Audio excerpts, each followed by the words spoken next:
Good evening. I'm Chris. We went on a creative writing course for a week in Devon. It was a beautiful thatched manor house. And, well, we had an amazing time. The professional writers there were amazing. Well, they were amazing, but it's their job to be. So, and here's a piece that I worked on while I was there. It's part of a longer project I've started beforehand, but I improved it during our week in Devon. And I hope you enjoy it. Imagine. Thank you. Okay. Imagine. You open your eyes to darkness. You're lying down in an unfamiliar bed. Your eyes are wide, dilated. They flick in all directions, but you can't see. Your muscles begin to tense. You don't know where you are. You start to panic. You hear your breathing go harsh as the fear grips you. The pillow presses into your face. You don't know what's happening. You stop breathing. The seconds pass like years. Then, a curtain whispers. You sit bolt straight. The covers are choking, claustrophobic. You tear through them, kicking and thrashing. You force back a scream as your head twists this way and that, looking for something that's not there. Light. You must have light. Fighting the bed sheets. You roll sideways, hit the floor. Struggling to your feet, you claw at the air, snarling. You sprint to the door, clammy feet sticking on the smooth wooden boards. You slap crazily at the wall, scratching your palms. The pain makes you feel alive. The light obediently flickers on behind you. In the slightly fuzzy glow, everything begins to look a little friendlier. Your breathing slowly calms down. Your back to the wall, you gently slide to the floor, your eyes on the digital clock. It's 3:56 a.m. You watch the clock for a few minutes, barely there. Then, you stand.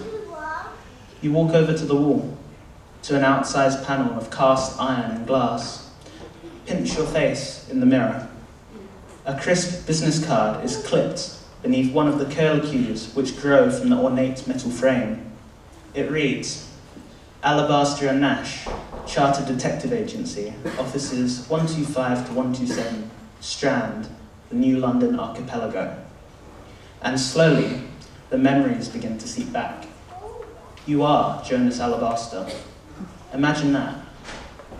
Imagine waking up to that hell every single day.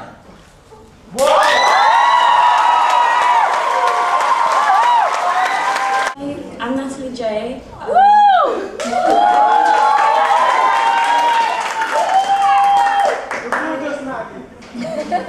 I also went on the residential in Devon, and I'm going to read you two poems that I worked on while there. The first one I worked on for the anthology that we made while there, and it's basically a personal task to myself to be a bit honest. So this is called I Didn't Know. I didn't know my disrespect when you asked for respect hurt you. I didn't know my tut when you said good morning hurt you. I didn't know my rolling eyes when you reached out hurt you. I didn't know my quiet laugh when you asked for love hurt you. I didn't know. I didn't know my loud music when you poured out your heart hurt you. I didn't know my lateness with no apology hurt you. I didn't know my it doesn't matter when you really wanted to know hurt you. I didn't know my swaying hands at every comment hurt you. I didn't know.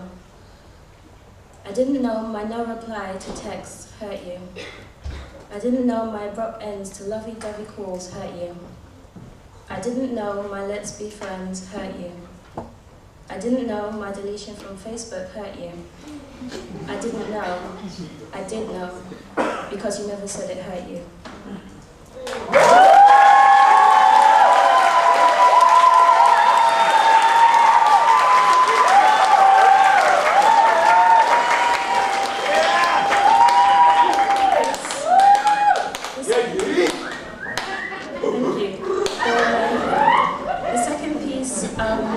Is a poem we worked on in a workshop with one of our tutors, Dorothea, and our task was to write a list of things that we received before a certain age. And as I went around the table, I realized most of the things that I put as I received were quite frivolous, and it just shocked me how unimportant they were in the place that we were, which was a small country house. The task was to write a poem about these things, so this is called Backwards. The clothes I look forward to, the Converses and army-style boots, the clothes we will return in a few nights, the size 10s and our size 14s that somehow didn't fit right, the elastic disapproved and the material disliked, the one the world says is needed, isn't needed here. I look around. The phones I begged and pleaded for, till I built up a collection of more than 4, with over $1 grand worth of soul catches of me, because I know what I look like, and it's me I want to see. The ones the TV says is needed, isn't needed here. I look around. The money that makes me feel better, greater than a call, text or letter, that buys all things frivolous, mundane and weak, that buys what I live off, buys what I need. The ones the city says is needed, isn't needed here. I look around. The makeup that without brings me to tears, the eyeliner, mascara and foundation that makes skin clear. To look older, look younger, and leave nothing real, to smooth over and under a magical seal. The ones the celebrities say is needed, isn't needed here.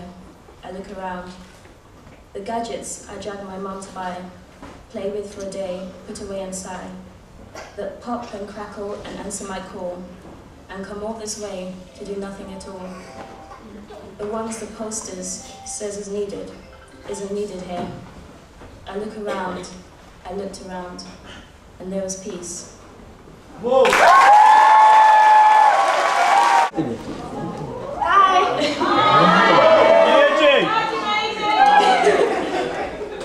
I was also on a creative writing residential with Chris and Natalie, and it was great. What I loved most about the course was the fact that it wasn't just about writing. We had to cook as well, and this is a little something that inspired me when I was cooking. Please tell me that's not going to be part of my birthday dinner. It was a raw red heart slapped on the middle of the table, watery pink stains of blood soaking into the surrounding grainy rough wood. The sight of the wiry blue lines intermingled with strings and patches of yellowish white fat made her choke back sick after she'd spat out her words. How could he? She thought. He knows I hate anything like that, bloody and gruesome. Rank. He knows anything that's below the skin should stay there, not lay in a sloppy dark mess on my kitchen table. George laughed, jerkily. Such a strange laugh he'd always had, she pondered, a sick sense of humour for a human. She shook her head and backed away angrily. Still he chuckled, wiping tears from his huge wide eyes that hardly seemed to squint even in the throes of laughter. He picked up the heart with his bare hands and squeezed, blood welling up behind his uneven, scum-coloured nails. Walking away and out of the kitchen with it, she hoped he was going to the bins to throw it out. Maybe not. She never knew with George anymore. The smell of rancid meat still seeped throughout the room. Absent-mindedly, she ran a finger through the spool of sticky juice left behind and popped it in her mouth. The taste on her tongue was amazing. She never approved of his weird behaviour, but he sure did know what sort of birthday dinner she really wanted. Quite sweet and thoughtful of him now she stopped to think about it. Head tilted to one side, she hungrily wrapped her whole hand in the mess, covered in blood, and licked just as he returned from outside. Oh, and there's me thinking you didn't like your surprise dinner. Idiot, it's gone to the dogs now, though, mind you did mention something about being on a diet, right? A vampire on a diet, just you wait until I tell. She sucked her fingers clean and brushed the stray brown hair from her eyes as she walked out the room. Don't call me an idiot.